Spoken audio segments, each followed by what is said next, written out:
It's getting late. The fire is burning low.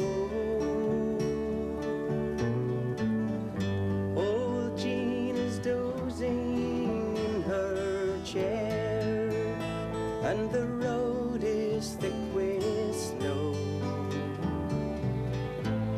We're nothing like we used to be.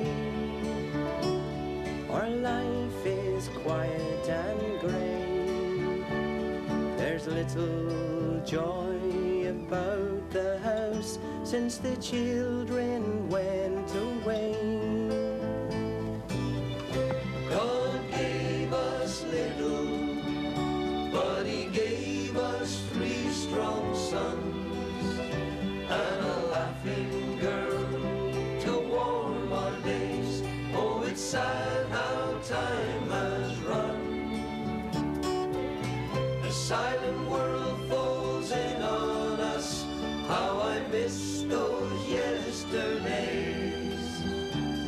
There's not much joy about the house since the children went away.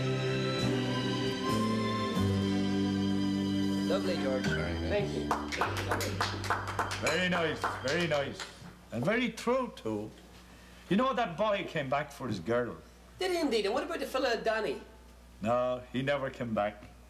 They say he struck it rich and forgot all about it. Did he? Well, them that went away can stay away.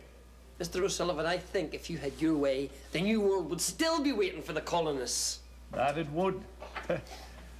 They leave their homes with their mothers crying after them for to come back. But they never do. And them that do will be better off if they stayed where they went to. Sing us another song, Will. Tell you what I'll do, Mr. O'Sullivan. I'll do you one better. I'll tell you a wee poem about a young fella that left home. His name was Sam, and he lived with us at home with the dog and me ma and me. And a sorry day it was indeed whenever he travelled over the sea. But nice and decent he went away, his fortune 41, with a good warm suit and a nice warm scarf, and a wee round trunk of tin. But he landed back last Lammas Fair in the finest Yankee clothes. His specs were just like the Yankees wear, and the top came down his nose. He was big and fat, but I remember him slim in a derby right and smart, and the luggage he brought home with him made the full of the ass and cart. His wife's from Cork. I'll have you know she scrubbed some Yankee floor, but now she's nothing from head to foot but a jingling jewelry store with rings and bangles and things that shine and things in her fingers and toes and rings in her ears. If the woman was mine, I'd put a bloody ring in her nose. She says she likes her mattress firm. She wouldn't sleep in me ma's old bed. Where will I wash myself, she'd cry, and where shall I curl me head? And soup she wants, and coffee be God, and liver, and bacon, and fish. And salad is something she has to have. Cabbage cut up in a dish.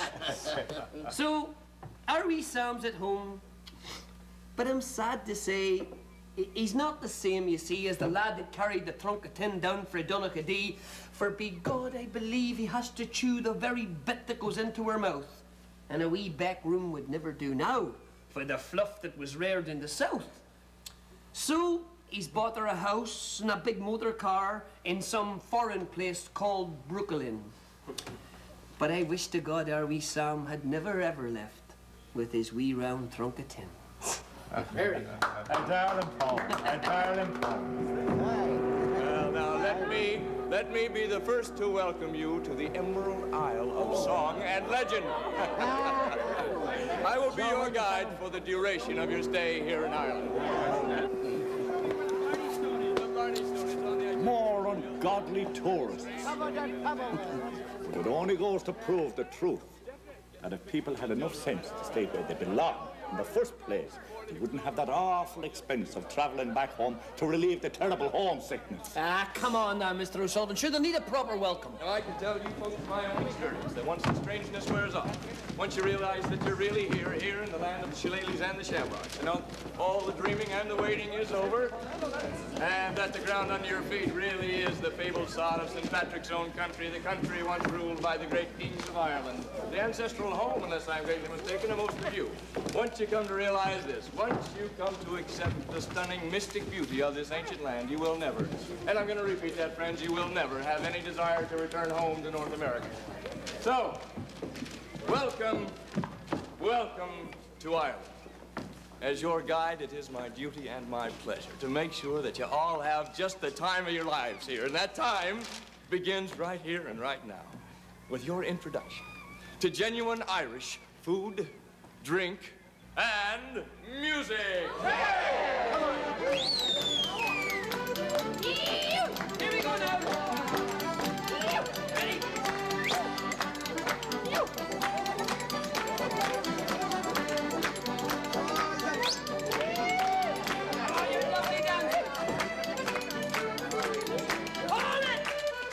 Mister, where are you going? You're really getting started. That's what I'm afraid of. With all these howling tourists around, how can a man have a life of his own? And now they're importing Irish music. I'm going home to write to me cousin in Toronto. He's forever been asking me to come over and visit him, and I may as well do it now, when everybody from over there is over here. Here, Mr. O'Sullivan. What are we going to do about drinking? Yeah!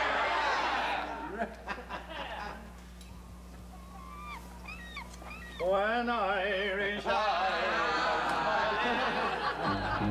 Look at us today, just look at what's become of the weary, hungry mob we used to be. You're lovely.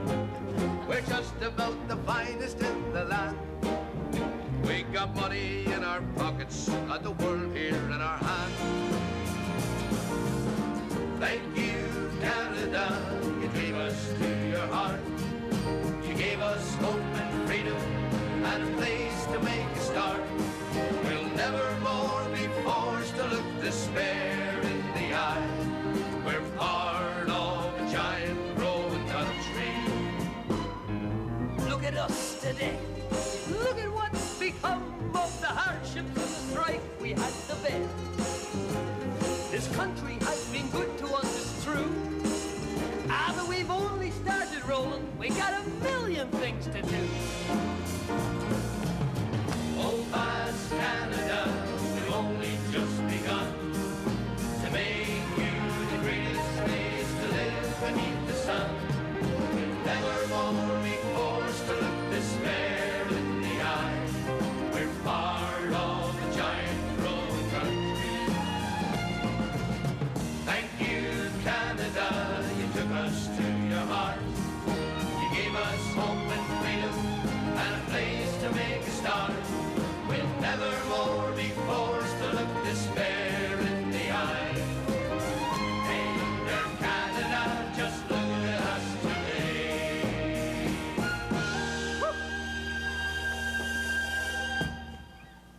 But they went away. The shy-eyed colleens and the lads so straight and tall, from the purple peaks of Kerry and from the crags of Wildemall, from the greening glens of Antrim and from the hills of Donegal, they carried with them a kind of a teardrop in the eye. And their days once went uncomforted, their nights were an endless sigh. Some of them travelled east and some travelled west, and their little cabins stand all deserted now in this land that they once loved the best. Yet they always seem to win a golden store in every land they're travelling to. Yet no foreign lands will have the rainy skies like these old skies they knew. Their fields are now the strangers, where the strangers' cattle wail. But Ireland will never forget them, the passing of the gale. You may not have come from Ireland, but you might have come from hundreds of other countries, too many numerous ones to mention here. But like the Rovers, you're all immigrants, and I'm sure you'll join with us when we say, thank you, Canada, you took us to your heart. I have welcomed the dawn from the fields of Saskatchewan, followed the sun to the Vancouver shore, watched it climb shining new to the snow peaks of Caribou, up to the clouds where the wild Rockies soar. Everybody! From the Vancouver Island to the Alberta Highlands, across the prairies, the lakes, to Ontario's power, from the sound of Mount Royal's chime, up to the Maritimes, something something to sing about. Tune up a string about, holler out in chorus, or just quietly hum of the land that's still young and the ballads that are still unsung, sharing a promise of great things to come. Everybody! From the Vancouver Island to the Alberta Highlands, across the prairies, the lakes, to Ontario's parts, from the sound of a royal's chimes up to the Maritimes, something to sing about this land.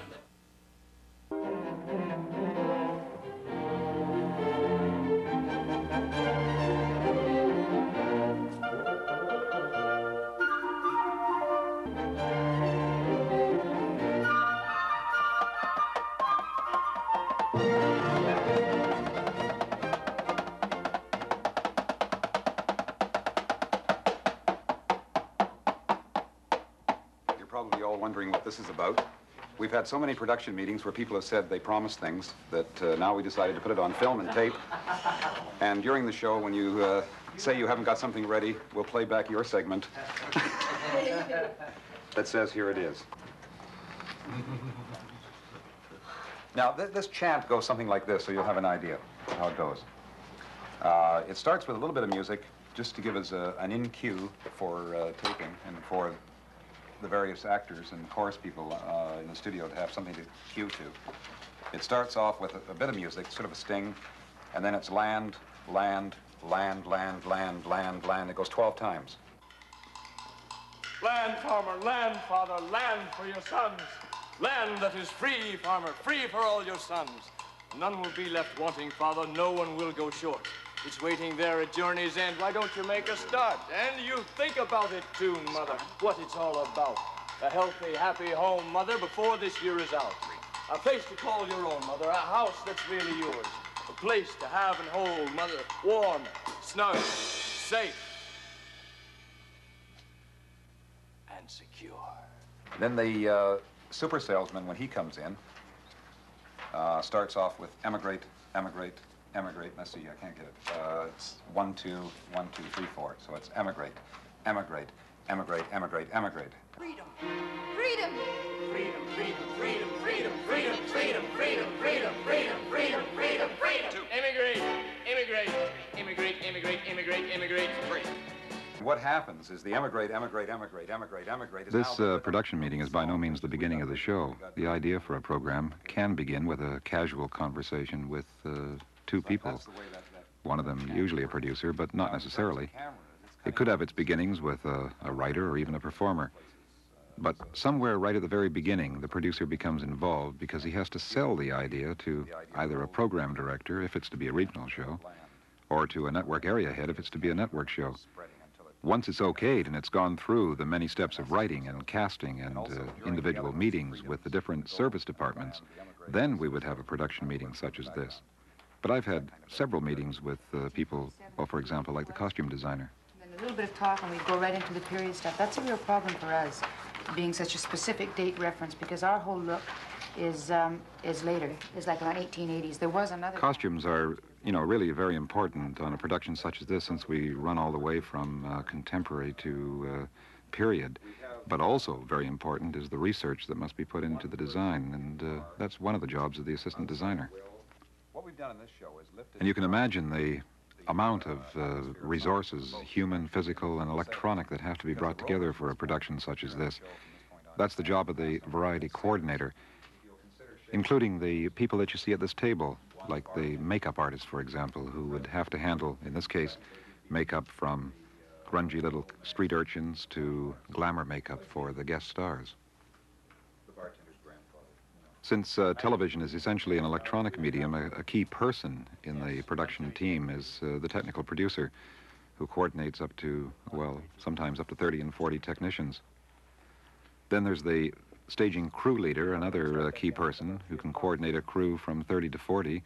Might range from a setup crew to set up the set, one to administer the set during production, and another one to tear it down. That's the day we strike the cabins. Yes. Skipping through the SuperSpecial main. Of course, there's really no sense in building a colossal set and not adding the finishing touches to it. One of those touches is set decoration or properties, and the crowning touch to it, of course, is the lighting. That's a lighting day for me. Right. And the There's a 16th. 16th, right. Thank you. 16th, 17th. The script assistant has many jobs. A girl Friday who types the script, times the show, and watches continuity. With just these two sets. And the space in which we all play is created by the set designer. The producer and designer work very closely together. 3 weeks into production, working within the agreed concept, and after discussion with the director, costumes, lighting, and audio, the main geography and ambience of the various settings has been established. Graphic design can be considered as the ribbon around the finished package or the dressing which extends a visual aid. In this instance, the library and history books assured accuracy. The carpenters will need some details of these moldings. Working drawings have been issued to the various areas of fabrication, and the go-ahead has been given based on estimates received. While keeping in touch with all areas of construction, it is necessary, after initial discussion, to start my props crew procuring for both studio settings and the remote locations. Shafts themselves, we may have to try and hire some more. And that one's going to be practical. Yeah, because we have a night scene where we'll pick that up. That chant. And it's The number of production meetings depends on the complications of a show. Only a really complicated show would require more than one production meeting. But the idea really is to create a team that must work as if organized by a single mind, to create what the viewer sees at home on his screen. And then the Hotspurs' first vessel to Quebec. Then the next one is Freedom, Freedom, and it builds too, until finally the Sovereign of the Seas first to New York. I think everyone realizes that music on a variety show is pre-recorded, and there are basically two reasons for this. One, that in a show such as this, there just simply wouldn't be enough room in the studio to place all the musicians. The second reason is purely economical. It's desirable to record the music in the shortest period of time possible, and that means under controlled conditions. Prior to setup in the studio, the various settings are completely pre-assembled in the workshops to allow for the final finished treatments to be applied. Well, it's basically a question of the general overall appearance, because it's amazing the number of viewers who, when they look at one of these shows, they pick up on things like this. And you get letters in saying, that was a Labatt's bottle you had up in a Southern Irish pub, or something like that. And they get very uptight about it, too. Very fast throughout this whole thing. And you have to join in on it, so I'll try and give you the places. What happens here? We're back at the very beginning now. That is the beginning as far as the cast is concerned. This is a first meeting, a pre-rehearsal line reading in the rehearsal hall. Oh! She's right on her toes. Ah. All right, that's where you come in on the chants. We should also, the lights are not too tight to the set because you're going to have heat problems. Now over here... Yeah, I just got this one last flat. As a crew leader at this stage of a program, I check out the little things of great importance to visual sets. Such items as perfect set joins and elements hanging securely from the fly lines or the grid. On a setup like this, I would have a crew of approximately 20 people consisting of stagehands, propsmen, and special effects. Yes, this one here, that's Diffuse 5K on the railway station. A major show as this will require the careful placing of over 100 light fixtures, culminating many hours of production meetings and planning. This will have to be moved to the end. Lighting is an extension of the initial creative abilities of the set designer, bringing the set to life, as it were. Close cooperation with the designer and director is very essential. This production requires preset lighting to simulate day and night scenes, interior and exterior, period and present day, and consequently poses quite a challenge for the lighting director and his crew.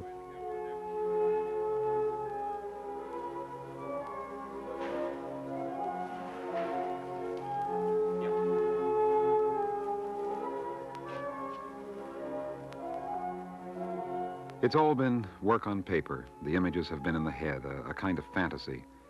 Now we begin to see the reality. The set design, costumes, set dressing, the rehearsals are all heading for that first day of production. The lights going on the set is really a moment of magic when it begins to look like the dream. The lights make or break what the sets, costumes, and performers look like. It's very important.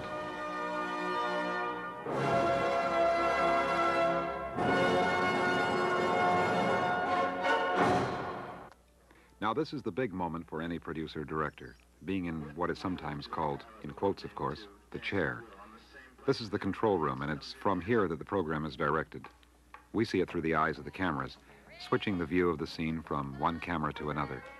All shots are artistically composed and meaningful to the production. The rehearsed performers' choreography and camera movements come together in a combined and artistically balanced whole. Refinements to shots and movement and performance are worked out in rehearsal before taping segments of the show. Tell Don that's going to work.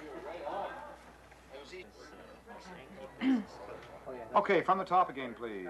One more, and then we go. The producer can't be in two places at once. The cameramen and other technicians wear headsets and hear everything said in the control room. In order to communicate with performers, the production assistant relates whatever directive notes are required, and also takes charge of the studio, maintaining order and efficiency. I wanted the position marked according to your position. Okay,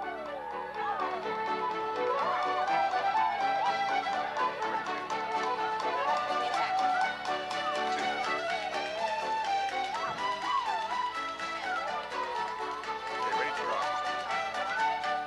Drop.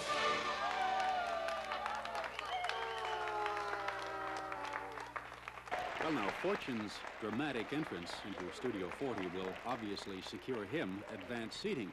But the Center's Public Relations Department does not recommend this manner of entry. They do, however, invite you to attend our audience participation programs.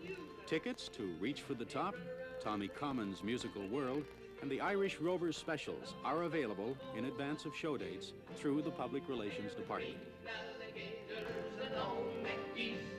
Some humpty-back camels and some chimpanzees, some cats and rats and elephants, but sure as you're born, the loveliest of all must be you. The new studio offers elevated and comfortable seating for 264. Parking is located at the south end of the center with easy access to the audience lounge. The loveliest of all must